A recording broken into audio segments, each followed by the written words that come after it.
Everything you're about to hear is for education and entertainment purposes only. Whilst we are licensed, we're not aware of your personal financial circumstances. Any advice is general advice. Equity Mates operates under Australian Financial Services Licence 540697. Equity Mates! I will say this about investing. Everything you do learn is cumulative. What I learned at 20 is useful. Equity. Welcome back to another episode of Equity Mates, a podcast where we explore what's possible in the world of investing. If you've just joined us for the very first time, we'd like to give you a massive welcome to the community and to our journey of investing. My name is Bryce, and as always, I'm joined by my equity buddy, Ren. How are you? I'm very good, Bryce. Very excited for this interview. This is our second episode celebrating Fidelity's launch of their active ETFs range. Gone are the days of high minimum investments to some of these private funds, at least for those that are listing on the ASX as active ETFs. Fidelity are bringing 4 active ETFs to market, and this episode, we're talking about their Asian active ETF. That's right, Ren. It's listed on the ASX and the ticker is FASI. Now, to help us unpack the opportunity in Asia and where Fidelity are investing, we have Gary Monaghan, who's an investment director for Asia ex-Japan. And we're going to talk about how Gary and the team approach their investing, what's their philosophy. And we're going to talk about the Asian century. We're going to talk about why invest in Asia and where the opportunities are. It is a region, it's more than half the world. It's 4.5 billion people, and there's so much happening there. China, India, some of the more up-and-coming countries, Vietnam, Thailand, Indonesia.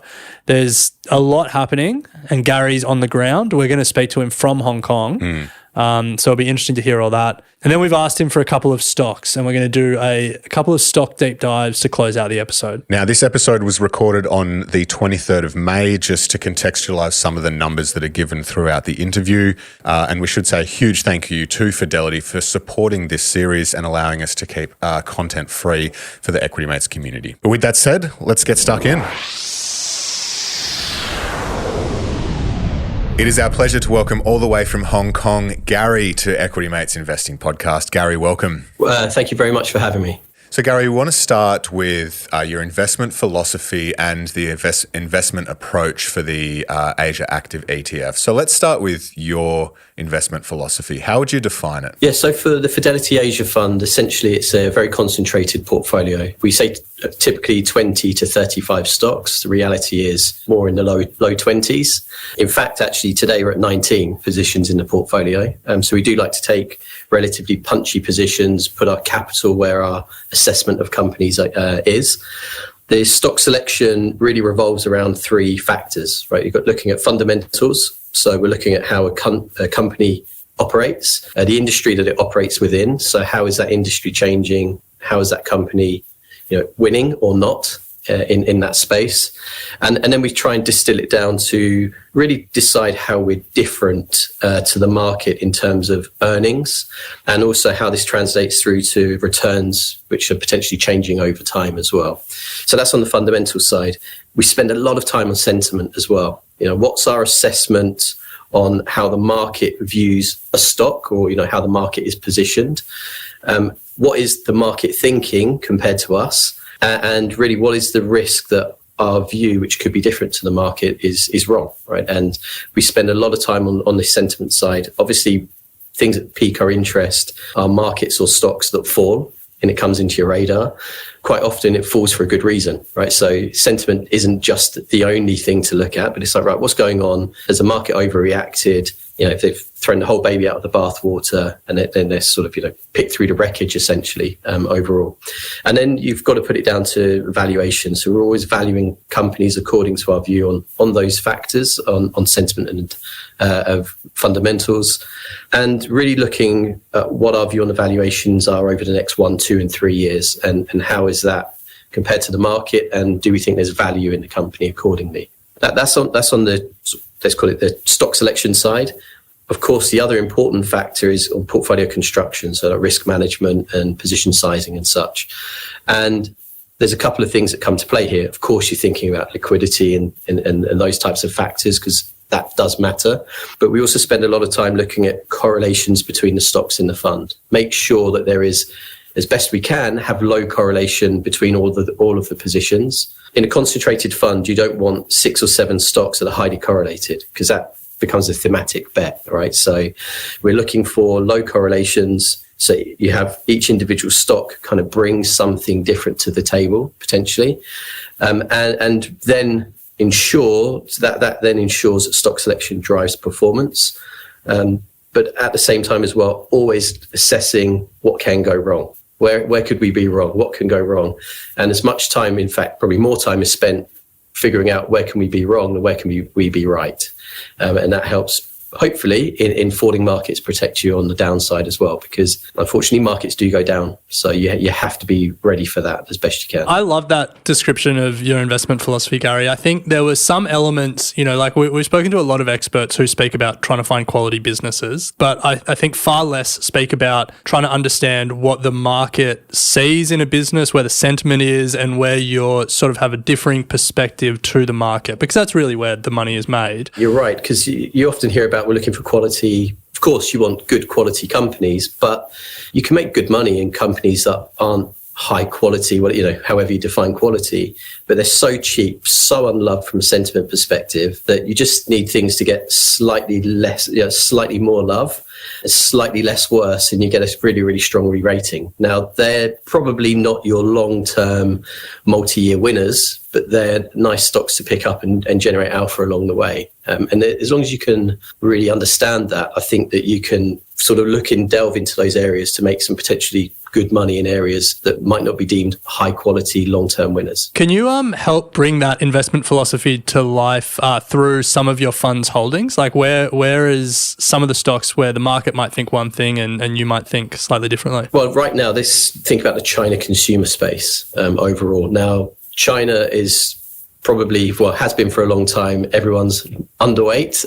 It's been a market that no one really likes for a few reasons, which I'm sure we'll get into. But the China market, if we wind back the clock a couple of months, was on its knees, right? Sentiment was, I would say, in my 12 years that I've been here in Hong Kong, was the worst I think I've ever seen it, despite everything we'd seen in COVID and all these other things. It was really bad. Well, with that really negative sentiment, we just got a huge amount of complete derating of the market, and it was just indiscriminate selling across the board. And it was almost a situation where China is uninvestable. That's what the market vibes and valuations and sentiment was telling you. And you just look across the board and say, well, actually, let's look at sportswear, for example, right? This is an area, last couple of years, I've had some inventory issues in the Chinese sportswear sector. Build up of inventory, a lot of discounting going on at the store level. That's a bad sign for the business. But come Chinese New Year this year, discounting is all but disappeared, right? That tells you something. All right, maybe that inventory is being cleared out. At the same time, of course, we're always looking at the companies. You're looking at how companies are operating, supply chain management, brand management, and all these types of things. And someone like Anta Sports was a stock that's on our radar, came into this sort of valuation space where it just became so cheap that it felt like you didn't need much to go right for the stock to go right. And you start to buy into it. For us, a small position, about 1.5% to 2%, which is the tail end of the portfolio.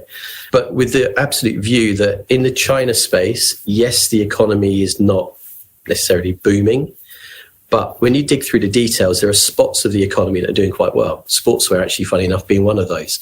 If you look at retail sales for sportswear and leisure, year on year, 12.5% year on year growth in sportswear and entertainment sort of sector. That's because people have been spending, but just not on the big stuff. People aren't going out buying cars, but are buying trainers, right, to go running. They're buying maybe, a sports top. So there's stuff that's going on there, but the whole China consumer space just got derated. Everyone's given up. And then you start to pick through the wreckage, as I said, and you find someone like Anta. Anta's got its own brand, so Anta Sports. It's got its own stores. It also owns Fila. So it's, if anyone, particularly if there's any sort of European listeners, you may recall Fila as a brand from many years back. They own Fila in China, and they've got an outdoor brand called Arc'teryx as well. So they've been very good at sort of positioning those brands. People don't necessarily realize that they're Chinese it's owned by a Chinese company either within China.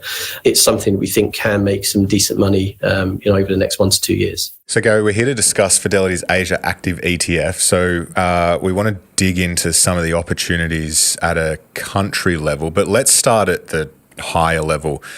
Pitch the case to us why Asia is an exciting opportunity. It's a dynamic region for sure, right? There's a lot of innovation that's going on, right? There's a huge amount of innovation that's going on, all the way from the absolute highest end, if you're talking about your Samsung Electronics, TSMCs, your Korean and Taiwanese tech, down to, sort of, let's call it lower value add, but still innovation in parts of the market around the ASEAN region, India, and of course China as well. There's a lot of dynamic innovation that's happening.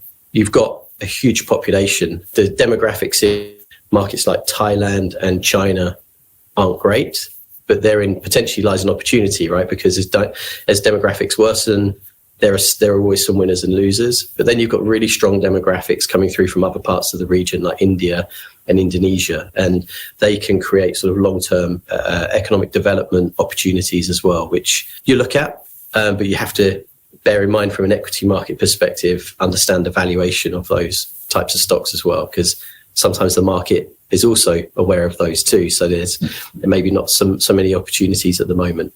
So you've got sort of a dynamic region, you've got interesting sort of population demographic opportunities, and then you've just got a lot of companies to pick from. Now, as I said, at the moment we're looking, we always look around 20 companies. China alone is over 4,000 listed, a absolute huge amount of opportunities from a stocks perspective to buy into, and it's something that we're trying to take advantage of. Now, look, we recognise that why Asia is a big question when, the world's got, call it 8 billion people, and Asia has more than half of that population. Like, it is, at some point we'll stop talking about it as a region and start talking about the sub-regions, because it's just so big.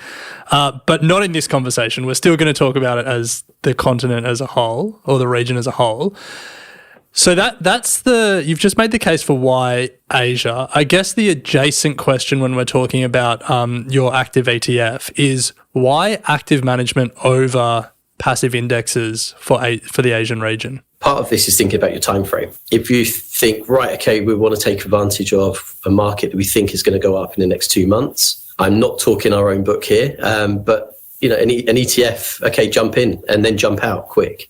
But if you're looking at this as a potentially longer term opportunity, maybe 2, 3, 4, 5 year opportunity, you do want that active approach, because as I said, it's a dynamic market. Things change very, very quickly. And unless you're on it all the time and consistently being able to look and trade, you kind of want someone else to do that for you. Also within that, you can have a really poor market, a poor performing market, but you can have some really good stocks in there too, which active managers can buy into. So there's always an opportunity to make money regardless of the market conditions from an active management perspective.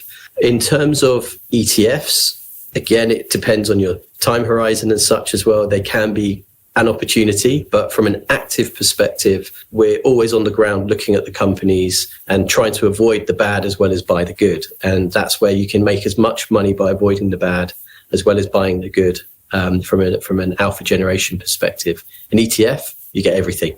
So you get the good, the bad, and the ugly.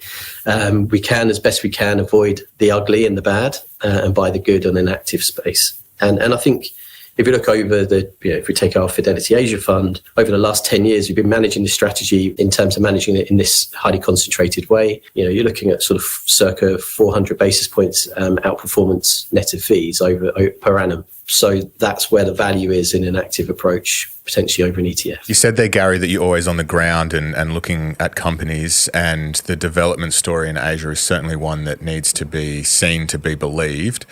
What are some of the common misconceptions that you hear about Asia from, potential investors, and I guess compare that to the reality that's on the ground? And if you could use some specific countries as examples, that'd be great. The biggest misconception is China. It's the big country in the region. It's the biggest market. It's also the one that I think people have, at times from the outside, less insight into. And also probably, actually, you definitely see this outside of the region, outside of the Hong Kong sort of China region, the news stories that you get are always almost 100% negative. There's very rarely any sort of good news stories that emanate from about China. So I think there's a big misconception just generally on China. And one of those being, which really came to fruition at the back end of last year and early this year, is just that China's uninvestable. That's a question it's been coming around a lot, is China's uninvestable, you can't make money, there's no point type of approach. Well, actually, as I said, there's over 4,000 listed companies for a start. There's always a money-making opportunity. But there is a huge amount of dynamism, going back to my point of being dynamic. There's a lot of dynamic companies that are always out there trying to work to generate returns, to grow their earnings. And for us as investors, that's a really interesting spot to be in. There is, of course, always that risk, political risk. You have to factor that in. You can never avoid it totally. You can never avoid it totally in any market, but you can look to mitigate as best you can. So look for companies that are domestically focused. Look for companies that aren't reliant on international trade and can fall into scope for tariffs and everything like that. Look for domestic companies. Look for companies that aren't operating in areas that maybe has a big impact on sort of the social stability of the economy overall. For example, banks.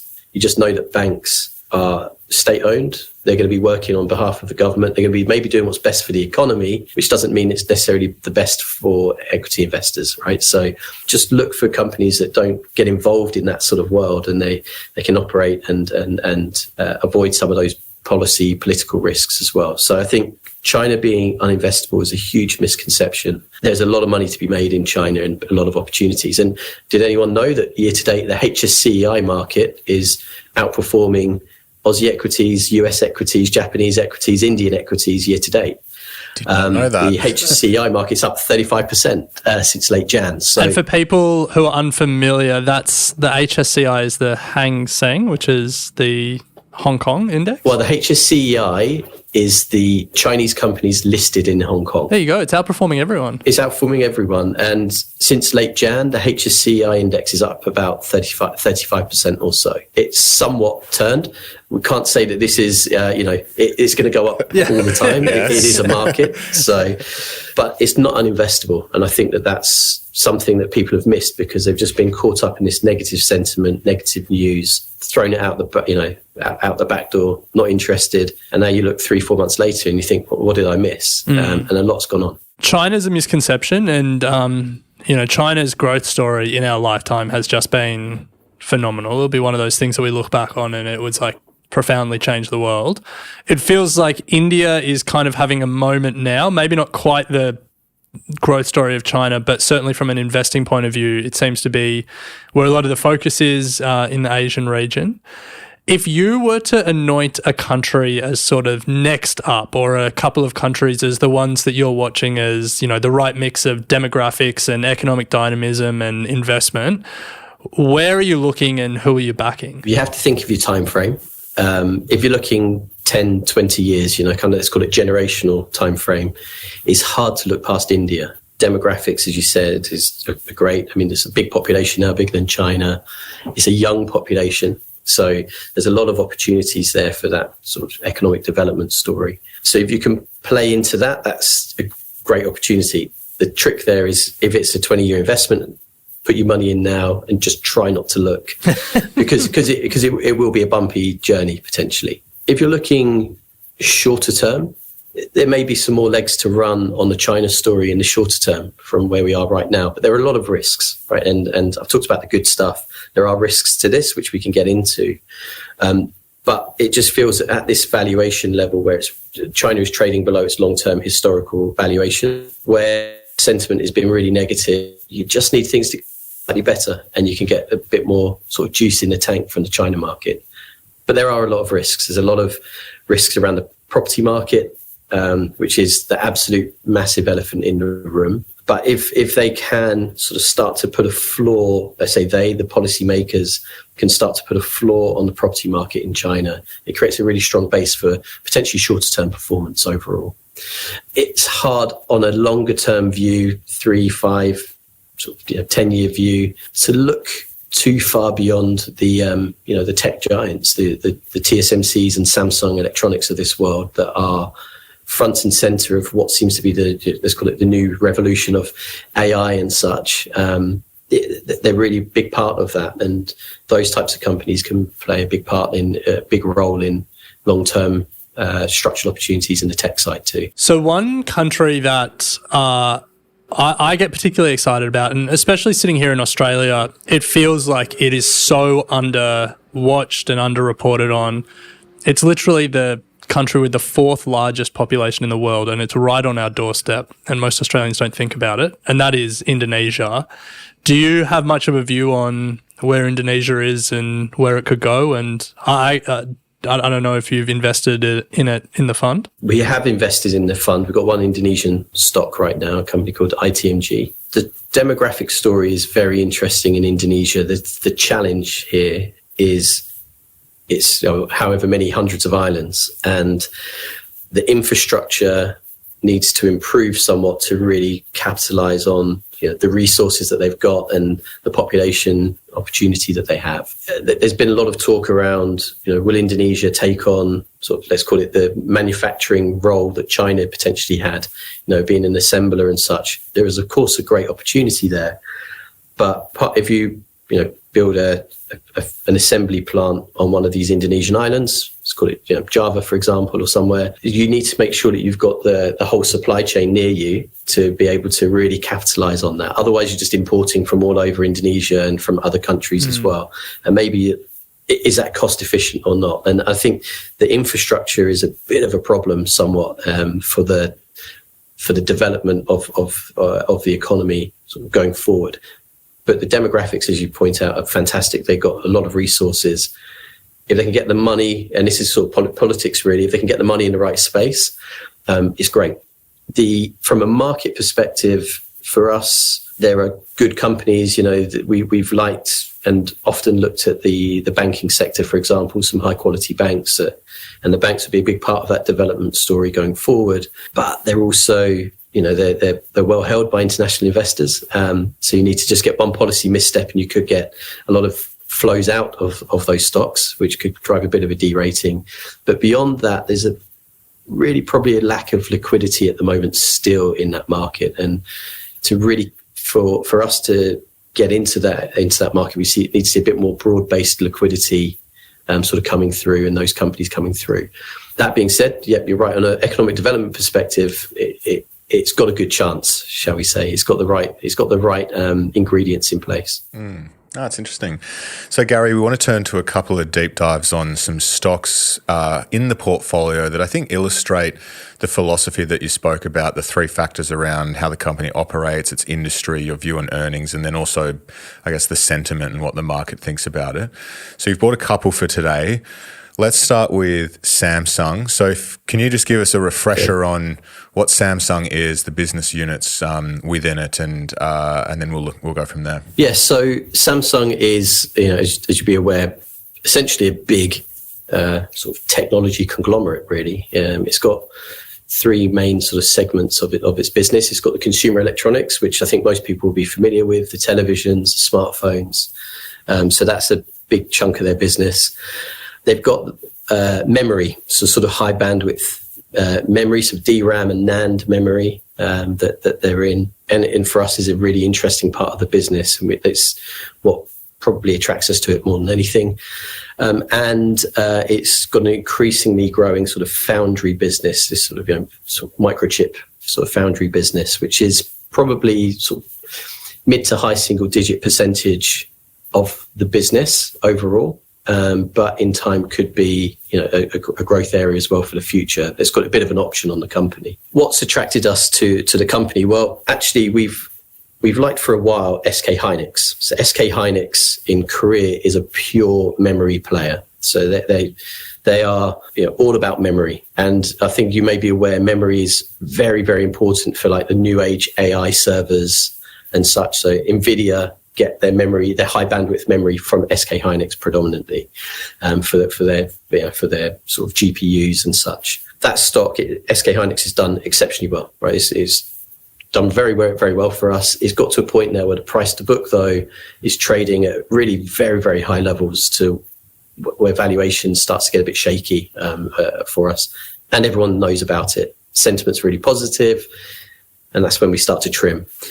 Samsung's lagged SK Hynix, partly because it's not a pure play in memory, so that's understandable.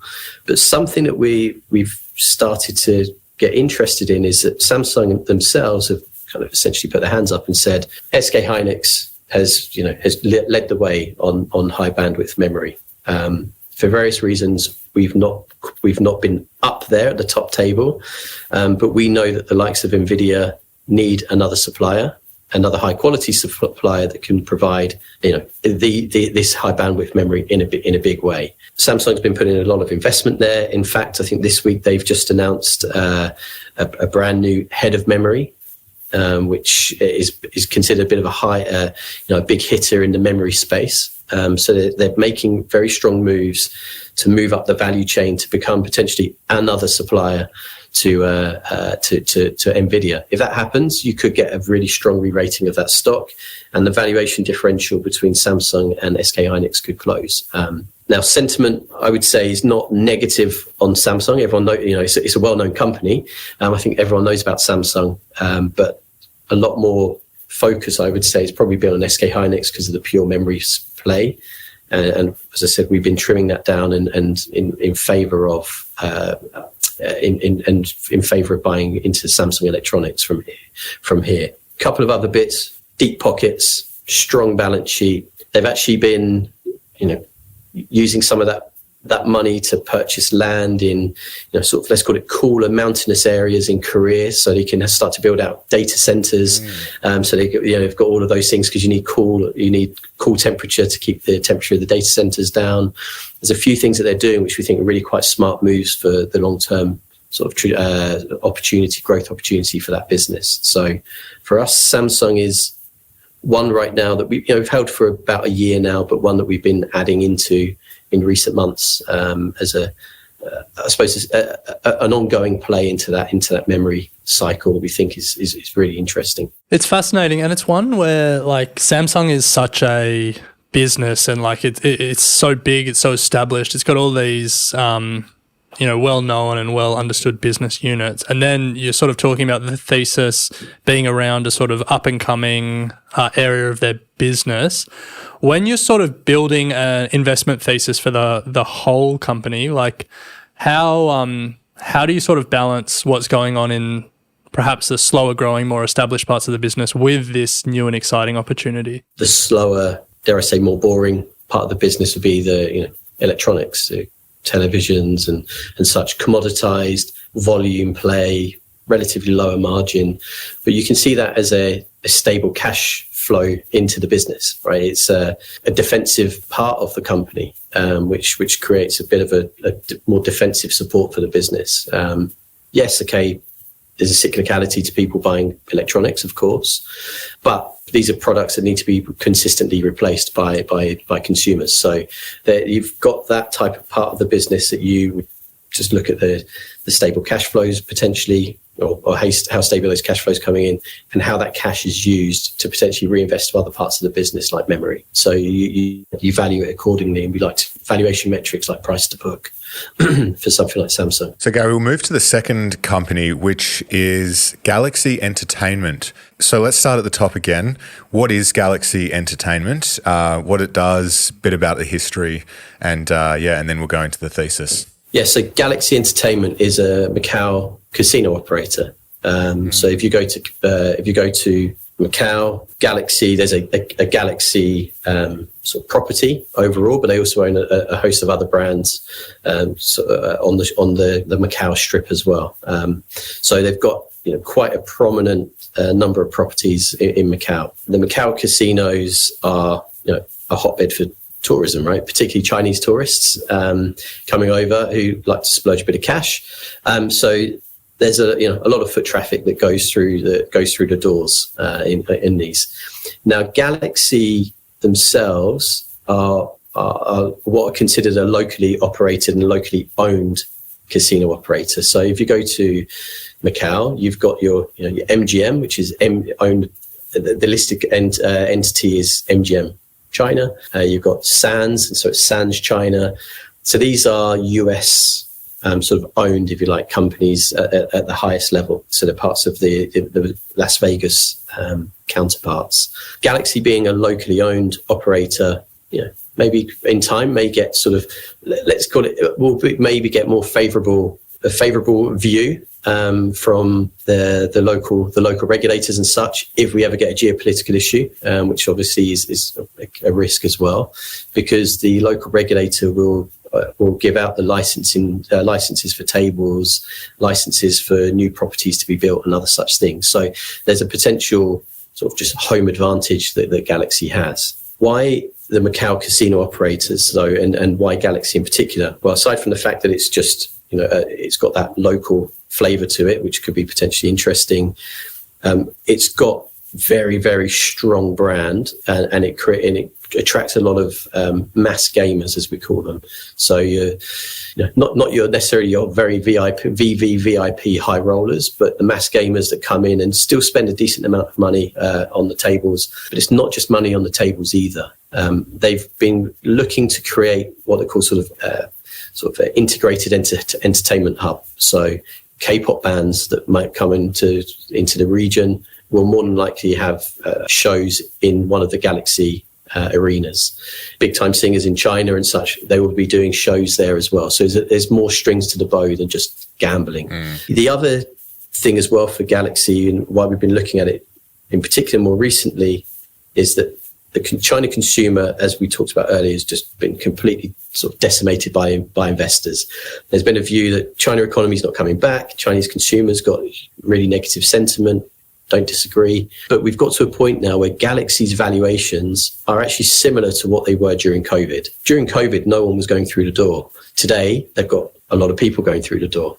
So you're looking at a company that's trading at the same valuation levels as they were during COVID, but actually different to COVID, they've actually got people coming in and spending money. And you just start to think there's a misalignment here. The top-down view has been driving sentiment. The top-down view has driven down valuations of this company, but actually fundamentally, we think over the next 1 to 2 years, you're going to see some decent free cash flow yield coming through from the company. You're going to be seeing some earnings growth coming through as well from these levels. So the opportunity we think that we were buying into earlier this year, and we'll see how it plays out. When you think about investing in China, you obviously do have to think about the government, and like we've seen certain industries have crackdowns at different times. The one that comes to mind is the video game industry a couple of years ago.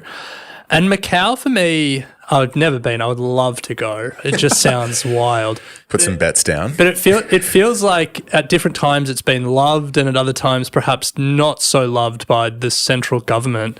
What's the relationship with it now, and how do you factor that in when you're thinking about risks? The part that's not necessarily been loved, if you like, is the real high roller part. Galaxy in particular plays in that more mass space, so it's accessible to not to everyone, but accessible to most, right? And if you've got that and you open your doors to say, right, everyone can come in, we've got entertainment, we've got restaurants, we just have a good time, you have a holiday, you go to the swimming pools and those types of things, you get slightly more love, shall we say, than if it's just an elite kind of, you need to be a multimillionaire and you've got to spend all this money type of approach, which maybe some of the other operators have done. So I think that's one area in particular. Of course, there was some issues quite a few years back now, but around, broadly call it money laundering and people, they call junkets. So trying to sort of put this into a short way, but essentially there were travel agents maybe in Shanghai that said, okay, we'll get you a room and some money for the casino table, give us, let's call it $2 million for it. And then they turn up and then they've got $2 million of chips on their bed, and then they can just cash that in, and then it's sort of getting money offshore in a roundabout way. That was sort of kind of an issue. That was something that's been cracked down on a lot, but they weren't necessarily the casino operators. It was what they call junkets that were happening. So that's where the crackdown really came. The casino operators themselves weren't involved in that. But what we've been seeing though is less of a focus on those types of things, more of a focus of opening the doors up, getting people just to go off and have a general holiday, which you can definitely do there. But of course, there's always risks. And one of the other risks, of course, is around table licenses, because you can't just set up a table. You need to get licensed and all these types of things. But the licensing concessions have gone through more recently, and it'll be something we need to look at in 5 years' time now, I think it is. So it's that kind of risk has passed as well. So Gary, before we move off China, we would be remiss if we didn't ask you about what probably has captured more headlines than anything else, which is the property sector. So what's your view and I guess what is actually happening on the ground? For good reason, capturing a lot of the headlines. It's been tough. The property market has not performed. It's been, I'd say, in the doldrums. You just have to look at recent property prices. They continue to fall. And that is the big elephant in the room when it comes to China. The China property market has been pulled down, shall we say. It's created a lot of negative sentiment, not only to the property sector, but it's had a knock-on impact on the economy. It's had a knock-on impact on consumer habits as well. A lot of people's wealth, same as everywhere else, is tied up in property. So if your property is going down, you don't feel wealthy, you're not going to go off and be buying that new car. We were in this camp as well. I think a lot of people felt that the government would step in a bigger way and sooner. And they've actually held off for a couple of years, which I think has been a big part of some of this negative sentiment towards China as well. So you could say that the negative sentiment we've seen has been somewhat justified. However, in recent months, we've started to see some potentially positive moves here. China property market, you can think of it on the nationwide level, and you think about it on provincial level as well. So you've got these big cities that, let's be honest, the size of small countries anyway. They're starting to put through provincial level changes around to encourage property buying, essentially changing rules around people buying second homes, changing rules around the amount of down payment you need to put in for new properties. So it's having a marginal effect, but we need to see how that plays out. I think more importantly, as we're recording right now, last week the Chinese government announced what's being described as a rescue package for the property sector. They're pledging 300 billion renminbi to what they call relending loans to state-owned enterprises and local governments. So basically tens of billions of dollars to SOE, state-owned enterprises and local governments to go around and use that money to buy up inventory. So buy up properties that haven't been sold. And the idea here is that you clear out that inventory and you create a floor in the property price. And it creates potentially a base then for property prices to go up and the economy to get back up and running, new developments to happen and such. It's arguably a tipping point. The devil is in the detail. So they've pledged this money. We need to just see what that actually looks like in reality. And we also need to figure out and see, once these properties are bought up, what's going to happen to them. If you just buy them and leave them empty, does it actually mean anything? So let's see how that goes. But I think more importantly is the messaging. The messaging is actually the government is here to support. So that's something that the market has taken positively. The devil, though, as I said, is in the detail, and we need to see how that actually plays out. And it could be the tipping point. If it's considered, a program or a package that can genuinely create a floor in the property market, then we could be looking for quite a positive outlook. If it becomes a bit of a fly by night opportunity, it's like a damp squib, then we might be back in these negative doldrums that we've seen. So it is quite I think an important tipping point, something that you need to monitor. But the market has responded well, and we've seen property developers in some cases go up 40-50% in the last sort of 2 months or so on the back of this. Does that mean that people are a bit overly positive? Very quickly? That's something we need to figure out. Maybe a big indicator to look at is in July, there is this, what they call a third plenum. It's the government has announced this third plenum, which is an economic conference, and they specifically mentioned the property market in that. No details, but I think July might be, a very interesting opportunity to see how this money may be put to work, and maybe any other packages that may be put together as well. So it's a fine balance. China's looking the market's looking good right now. The economy needs to follow to catch up. The property market is definitely front and centre. Well, Gary, that does bring us to the end of our podcast today. We just want to say a massive thank you for coming on. No doubt the Asian opportunity is one that we continue to explore more because, the opportunity is an exciting one. So if you're interested in finding out more information about Fidelity's Asia Active ETF, we'll put a link in the show notes, or you can head to fidelity.com.au to find out more information. This is one of 4 active ETFs that they've recently launched. There's one for India, there's a concentrated Australian equities, and a global small and mid-cap active ETF as well. So backed by over 50 years of investment experience. Now, before we go, the Fidelity Asia Active ETF is issued by FIL Responsible Entity Australia Limited, AFSL number 409340. This is general information only and is not intended to be advice of any kind. Consider the PDS and TMD available at fidelity.com.au. So a huge thank you to you, Gary. Took a lot out of that episode. A couple of really interesting stocks there to close. And appreciate your time. Thank you very much. Thank you. You have been listening to an Equity Mates Media production. In the spirit of reconciliation, Equity Mates Media acknowledges the traditional custodians of country throughout Australia and their connections to land, sea and community. We pay our respects to their elders past and present and extend that respect to all Aboriginal and Torres Strait Islander peoples today. This podcast is intended for education and entertainment purposes. Any advice is general advice only and has not taken into account your personal financial circumstances, needs, or objectives. Before acting on general advice, you should consider if it is relevant to your needs and read the relevant product disclosure statement. And if you're unsure, please speak to a financial professional. The hosts of this podcast and their guests may have positions in the companies mentioned. Equity Mates Media operates under an Australian Financial Services Licence 540697.